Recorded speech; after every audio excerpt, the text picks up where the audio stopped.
বাঙালির খাদ্যাভ্যাস মানেই মজাদার সব রান্না। শত বছর ধরে চলে আসা এই ঐতিহ্যেই আমাদের আয়োজন রান্নায় ঐতিহ্য, sponsored by RFL gas stove. দর্শক বন্ধুরা, প্রতিদিনের এই আয়োজনে নাগরিক টিভিতে আমি হাজির হয়েছি ইমতু। থাকবো পুরো অনুষ্ঠান জুড়ে। বরাবরের মতো থাকবেন একজন রন্ধনশিল্পী, আরেকজন তারকা অতিথি। চলুন শুরু করি আমাদের আজকের অনুষ্ঠান। আর শুরুতেই ডাকছি আমাদের সেতু আপুকে, যিনি আজকে রন্ধনশিল্পী হিসেবে আমাদের মাঝে আছেন। হ্যালো, কেমন আছো? ভালো আছি, তুমি ভালো আছো? হ্যাঁ, আমাদের মনের মাঝে মিল, তাই রংটাও কমন হলো নীল। তাই তো দেখছি। কি খাওয়াবে আজকে? যেটা খাওয়াবো সেটা তোমার আর আমার মধ্যে যে সম্পর্ক, একটা নিবিড় সম্পর্ক আছে এই খাবারটার মধ্যেও। কি সেটা? সেটা হলো নড়াইল জেলার নারকেল দুধের ডিমের কোরমা। বাহ, খুব মজা। তবে তার আগে চলুন আমাদের আজকের তারকা অতিথিকে আমন্ত্রণ জানাই। আসছেন আমাদের প্রিয় একজন মুখ। আমরা সোশ্যাল মিডিয়াতে গেলেই যাকে দেখি, যার হ্যাপেনিংগুলো আমাদের লাইফেও কিছু প্রভাব ফেলে, তিনি হচ্ছেন রাবা খান। আসছেন রাবা খান, ওয়েলকাম টু আওয়ার শো। একটা মজার কথা আছে জানো সেতু আপু, সেটা হচ্ছে রাবা খান ইমতুর আতিশ অনেক আগে থেকে ফেসবুক ফ্রেন্ড, কিন্তু আজকে প্রথম আমাদের ফেস টু ফেস মিটিং। ব্যাপারটা খুব এক্সাইটিং না? এর চেয়ে বেশি এক্সাইটিং হতে হবে তোমার আজকের আইটেমটা। কিন্তু দেখে মনে হচ্ছে না আজকে আমাদের সবার সাথে প্রথম দেখা। আজকে করব নড়াইল জেলার নারকেল দুধে ডিমের কোরমা। আচ্ছা, তোমার শ্বশুর বাড়ি নড়াইল, আমার শ্বশুর বাড়িও নড়াইল। তুমি সবসময় যে অন স্ক্রিন এসে আমার শ্বশুর বাড়ি করে আমার মার্কেটটা নষ্ট করে দাও। আচ্ছা, আই ডোন্ট মাইন্ড। বলো। চুলাটা ধরাই। আরএফএল গ্যাস স্টোভের চুলা, বুঝতেই হবে। দেখেছো, ধরে গেল একবারে। অটিগনিশনটা ওদের খুব কাজের। রাবা জানো, ওদের এই যে আরএফএল গ্যাস স্টোভ, এটাতে তুমি 50,000 বার অটিগনিশন করতে পারবে। এবং এটা করতে কিন্তু তোমার 10 বছর সময় লাগবে। সো ব্লগিং টকিং বাদ, বসে বসে শুধু এটাই করবা। শুধু রান্না করব, শুধু এটা অন এন্ড অফ। চলো। আচ্ছা, প্রথমে আমি যেটা করব, আমি এরকম একটা কাঠি নিয়েছি। আমি ডিমগুলোকে এভাবে ফুটা করে নেব যাতে মশলাগুলো ভেতরে যাবে। আবার রান্নার পরে এরকম ফোটা ফোটা হয়ে থাকবে না? না, রান্নার পরে দেখা যাবে না। পিক করে নিলাম এই দিয়ে, টুথপিক অথবা এভাবে সাসলিক কাঠি দিয়ে, যেটা থাকে। কিছু না, কাঁটা চামচ দিয়েও করা যায়। এখন আমি চুলাতে একটু তেল লাগবে। আচ্ছা, দাও 1 টেবিল চামচের মতো। ঠিক আছে, আর লাগবে না। ভেজে নিতে হবে। হ্যাঁ, ডিমটা হালকা হালকা, বেশি ভাজবো না আমি, হালকা। বাঙালি তো একটু ভোজন রসিক, যেহেতু চাইলে ওটা সরিষার তেল দিয়ে করতে পারে। সরিষার তেল দিয়ে করতে পারে, যেহেতু এগুলো ট্র্যাডিশনাল খাবার। সরিষার তেল দিয়ে করে, অনেকে ঘি দিয়ে করে। আচ্ছা, তো রাবার রিসেন্ট কি করছো? আমার রিসেন্টলি ব্লগস করা হচ্ছে। যেরকম আমি একটু আগে বিহাইন্ড দ্য সিনস অনেকগুলো ফুটেজ নিয়ে রাখলাম, এটা আমার ব্লগে চলে যাবে, তোমার ফেস। আচ্ছা, ওকে। আমি সামান্য একটু লবণ দিব। হ্যাঁ, বেসিক্যালি এটাই করা হচ্ছে। হ্যাঁ, রিসেন্ট মানে চিটং গিয়েছো? চিটং গিয়ে অনেকবার, কক্সবাজার এবার এই 5 মাসে 4 বার যাওয়া হয়ে গেছে অলরেডি।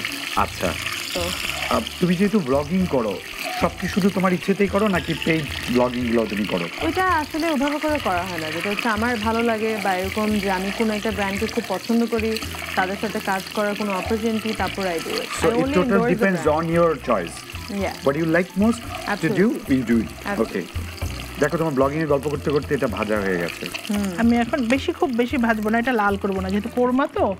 আমি এখন এটা উঠিয়ে রাখছি। সো মোটামুটি এটা ইজি, যেহেতু আমরা বিকেল 5টায় অন এয়ারে আসছি। আপনার ছেলে এখনও কিন্তু এই আইটেমটা দেখে দেখে করে নিতে পারেন, বিকজ সব ইনগ্রিডিয়েন্টস কিন্তু বাড়িতেই থাকে।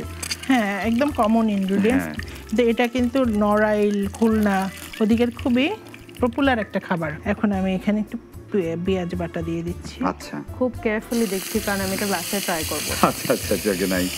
এটা মজা লাগে, কোনো কাজের জায়গায় আসার পর কিছু একটা শিখা। আমি 4 চা চামচ পেঁয়াজ বাটা দিয়ে দিলাম। আচ্ছা, পেঁয়াজ না বেটে ব্লেন্ড করলে হবে না? হ্যাঁ, ব্লেন্ড করলে হবে, কিন্তু পাটায় বাটা পেঁয়াজের স্বাদ কিন্তু আলাদা। আচ্ছা, হ্যাঁ।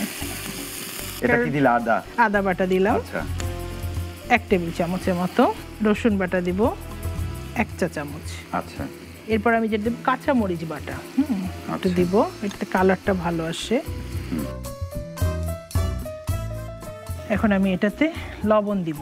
লবণ ব্যাপারটাই আসলে ডিপেন্ড করে মানুষের স্বাদের উপরে। রাবা, তোমার ফেভারিট খাবার কি? ফুচকা চটপটি, যেটা আমি নিজে কখনো বানাতে হ্যাঁ একটু এটা হয় না, কিন্তু আর এমনিতে বাংলা খাবার খুব ভালো লাগে, আমাদের ট্র্যাডিশনাল ফুড, একদম ট্র্যাডিশনাল ফুড। আমি নারকেল দুধ দিচ্ছি।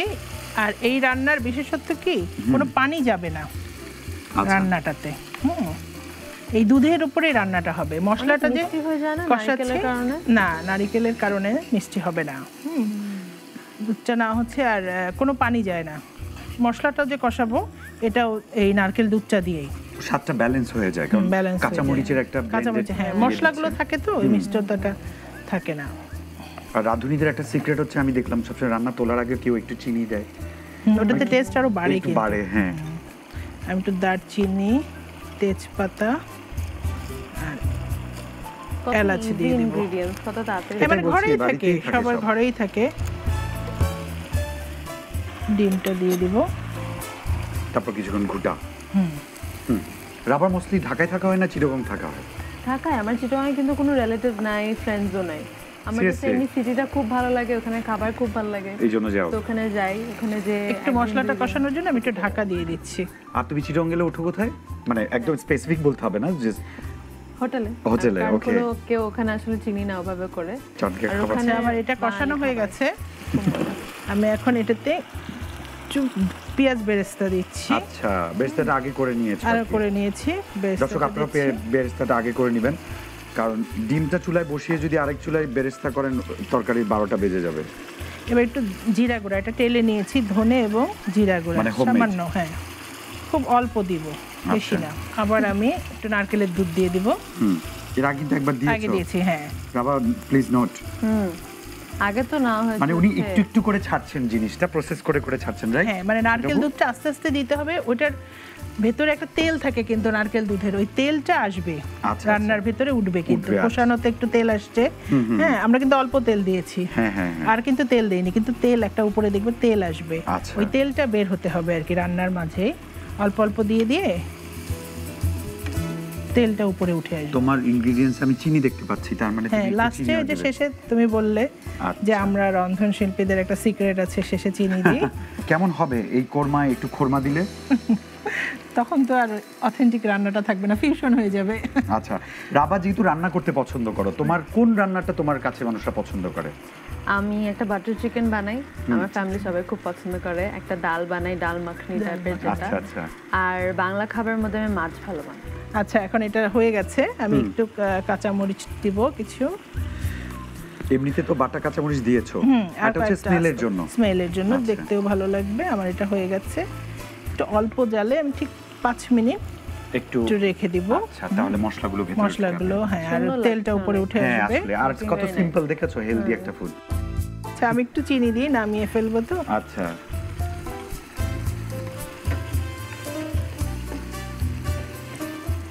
নারকেলের একটা ফ্লেভার আসছে কিন্তু। হ্যাঁ, শেষ চুলাটা আমি নিভিয়ে দেব, এখন আমি সার্ভ করব এটাকে।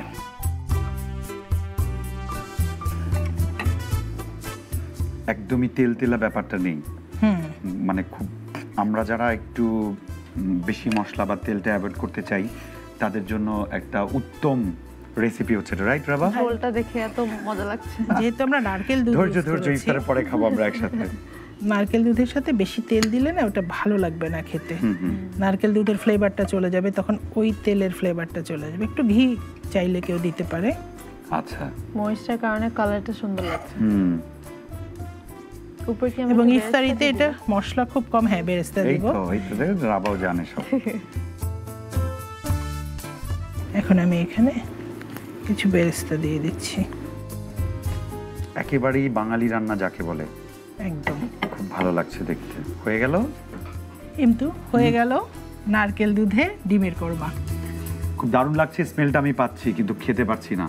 ইফতারের পরে ট্রাই করব, আপনারা বাড়িতে ট্রাই করতে পারেন। তবে Raba, this is for you as your guest today. কেমন লাগছে তোমার দেখে?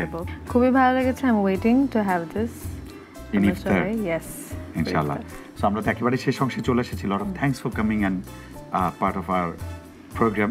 Thank you for having me. Thank you আপু, একটা সুন্দর রেসিপি আমাকে শেখানোর জন্য। ধন্যবাদ তোমাকেও ধন্যবাদ আমাকেও শেখানোর জন্য। অলরাইট ফ্রেন্ডস, বিদায়ের সময় চলে এলো। কাল আবারও দেখা হবে একই সময়, একই অনুষ্ঠান, যে অনুষ্ঠানের নাম হচ্ছে আরএফএল গ্যাস স্টোভস প্রেজেন্স রান্নায় ঐতিহ্যবাহী রান্না থাকবে একজন তারকা। আশা করি ভালো থাকবেন, সুস্থ থাকবেন, নিজের খেয়াল রাখবেন, কারণ নিজের সুস্থতা সবার আগে। আজ বিদায়।